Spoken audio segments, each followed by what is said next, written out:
You don't even want to imagine what my Friday nights are like. That's all I'm gonna say.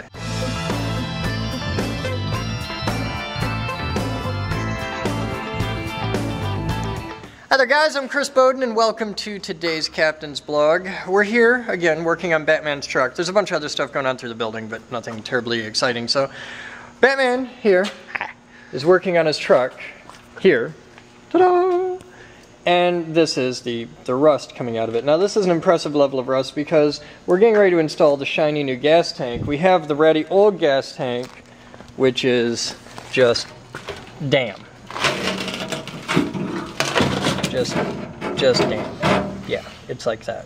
And there's rust, like you can see daylight all the way through that tank right there, so it's pretty cool. So I wanted a way to de-rust the truck a bit because as we're working under it, it's raining. Wow. So here's the rust that came off just today, and it's what, third day on the truck, I think? Third day. This was the first and second day right here. Okay, there's first and second. There's third day here. So I wanted a way to get a lot of rust off the truck in a hurry, and well, we could like smack it around with a forklift or something, but I like science! So we're gonna do a little bit of science to it. And I just happen to have this. Now that is about 30 pounds of vibrator. It is a Syntron magnetic vibrator, and you plug it in, and it shakes things. So, because everybody needs a 30-pound vibrator. You don't even want to imagine what my Friday nights are like. That's all I'm going to say. So, Rob's got an extension cord. Thanks, Squeak. And I'm just going to put this right in the bed of the truck and we're going to see what happens. But it could be fun. I'll be back. Everything stops when the ice cream dude shows up here at the lab.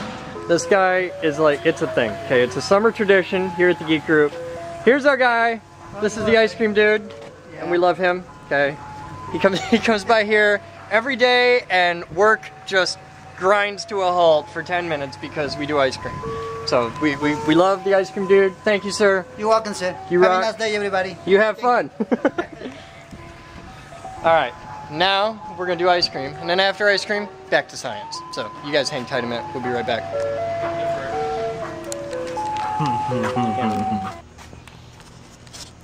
Don't put your fingers in front. Yep, up on top is fine. Elbows in. Nice, rigid hold, okay?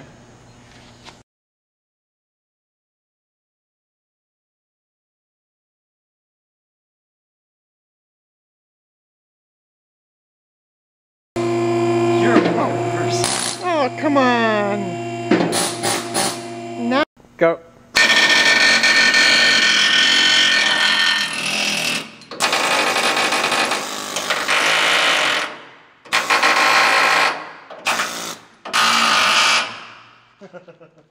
That's frightful. All right, can we mount the tank now? Yeah, we can mount the tank. Okay, let's mount the tank. But my hair isn't done and I don't look beautiful. Oh, you're pretty. You're pretty. Okay, guys, 17:37 hours, and I'm here with Bill, who's here today. Bill had an owie. Yeah, I threw my back out. All right, so tell him about the thing you got here. You're doing something. What's going on? Well, I just had to reboot it because I crashed it. It's not ready for prime time yet, but it's essentially a camera controller that will allow us to put the whole thing online, and it has not only, I mean, it's not only showing this wonderful image of the roof right now, but it's got an azimuth and elevation indicators, as well as it's got zoom indicators. And taking all that information from the camera, we can do things like move it left, right, up, and down. That's great. We can also do things like program in known locations of things and go, okay, I want to look at the flag that's that way. But since everything's done by the feedback system, it's not like stepper motors and servos and stuff. It's done by, you know, the zoom is a guess by time because there's no active feedback. So right. How repeatable is that system for stuff like that? In things like that, you kind of have to cheat. Okay. And you do things like, you know that if you pull back for a certain amount of time, you hit a stop. And so you do that, and then you kind of calibrate to that point. You say, this is the datum. Boom. And unfortunately, you know, in this system, we can kind of do that because it's electronic. But then you kind of have a known amount. I know it takes 14 seconds for the zoom lens to go all the way out. Okay. And so I kind of parse that into time and then parse that into even smaller amounts of time, and we come up with a time interval. And we go, okay. And then we just pretty much fake it. Kind of. Yeah. You pretty much go, okay, I want to go to azimuth, 250 at elevation of -4 and zoom of 100,000. And how repeatable is the azimuth and elevation stuff? Decent. Decent? The encoder the A to D that's doing the processing is slow. That's really what the problem is. Well, my concern was if we program a thing, if we go through all the trouble to program hard, locations, like and say, okay, this is the Hoogerheide building or something like that. That's going to drift over time. So it's going to have to be recalibrated every now and then. Sure, and and we can do finite. I mean,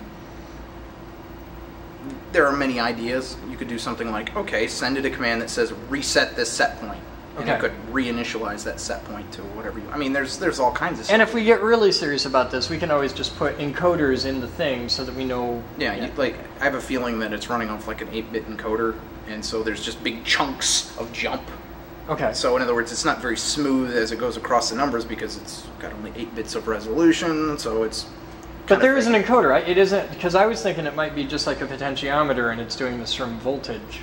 It could be doing that as well. Could be with an AD converter. Yeah, exactly. How do you interpret the world? And resistors and pots with A to Ds attached to them is kind of, unfortunately, a way to do it. And then you have how, when you stop and look at it, how accurate is the pot?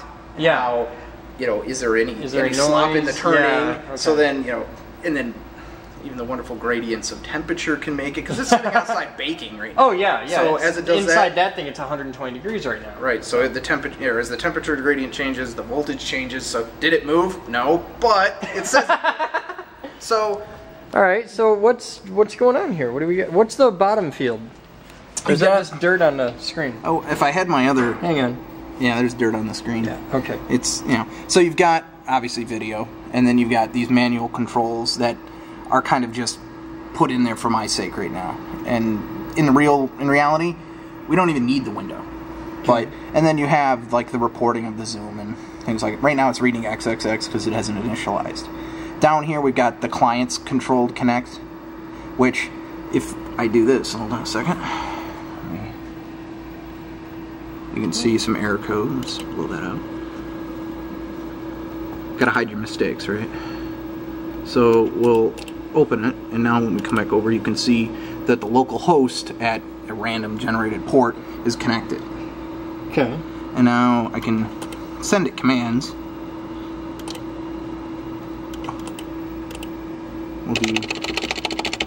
We'll do the simple one.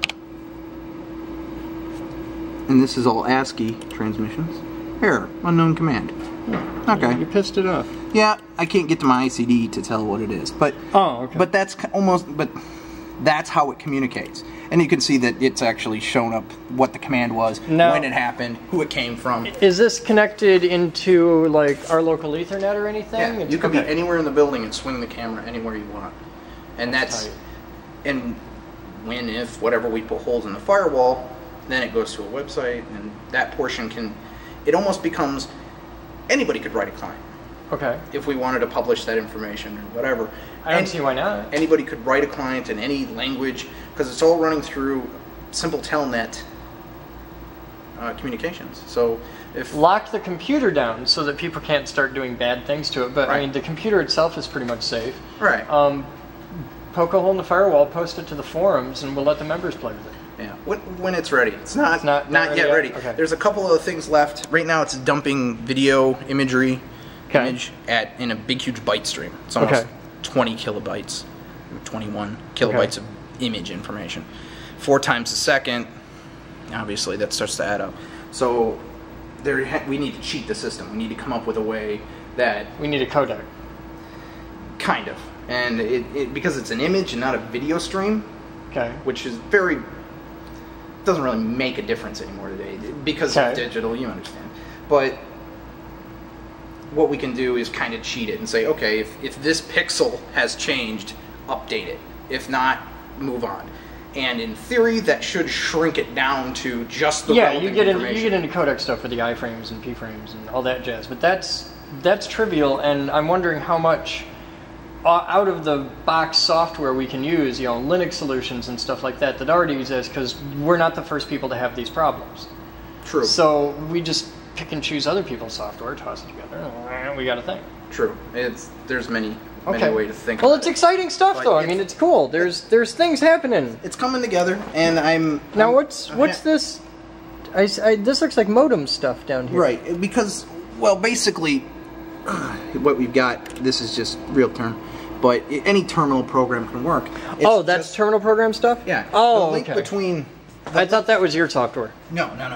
But the link, because the link between the computer and the controller is just a serial link. It's an RS-232. Okay. Link. Are we using the old modem that was in there originally? The modem has kind of like a debug or bypass function that lets it just dump to a standard serial. Oh, so that's what we're using. So that's what we're using. But then when it hits the computer, we convert that whole thing into a telnet port. Okay. We created a command structure just like a telnet server or SSH or name a server application. Okay. And it handles all of that. That way we can do things like, if we wanted to, we can make it, do a / and it'll tell you absolutely everything the camera can do. Or I like this. Very specific little commands that, move the camera up, move the camera down, move it left, send it to a position, zoom it in, zoom it out. Okay. Take Now, images. who else is in on this? You're not the only one that's been working on this Well, project. I wrote this part of it. Jeff is going to do the web portion of it. Okay. And Ciproxu has basically built the portions of the video to get it up and running, I guess, and this computer. He's scoured this entire building looking for bits and pieces, and he's put this thing together. So that's, so it's been kind of a team. It's kind of interesting. Cool. See, well, I like this because this is exactly what the Geek Group is about. This is our mojo.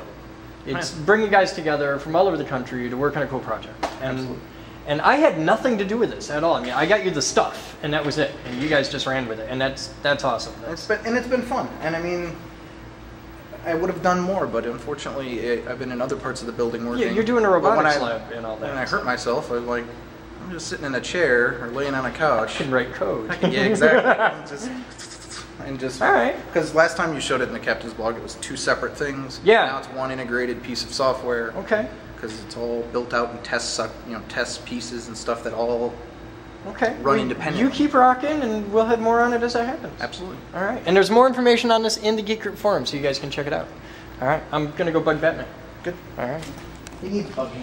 All right. So you got your truck fixed. Yep. And fixed. it's outside. And It's there's outside, no leaks? nice and shiny, no leaks, no funky smells or anything. Cool. It's happy, healthy. I got all the dust swept up.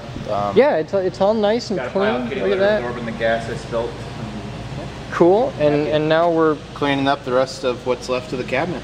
cool. I'm just about to sweep everything together so I can sort through the nuts and bolts and trash. Making clean spots. Making clean spots, yo. And Red's painting. Tell him what you got going on down there. What are you doing? Painting the computer lab. Huh? Painting the computer lab. Okay. And it's done now, pretty much. Pretty much. So that's painted, and then next it's on to the poo room. Yummy. Yay, poo room! So excited. I know, I can tell. Look, she gets to paint the poo room. So ecstatic. No one really knows. It's progress. Oh yeah, Batman. That's the glamour that is our job right there. Sorting out scrap nuts and bolts. Yep. Now, see, we got you. Show them your nifty magnet broom. my nifty magnet broom, yeah. We got a magnet broom, okay, and it's just basically a magnet on a stick. But all of this is stainless. So we got some. Oh, yeah, a little bit. But not okay. More dirt than the actual.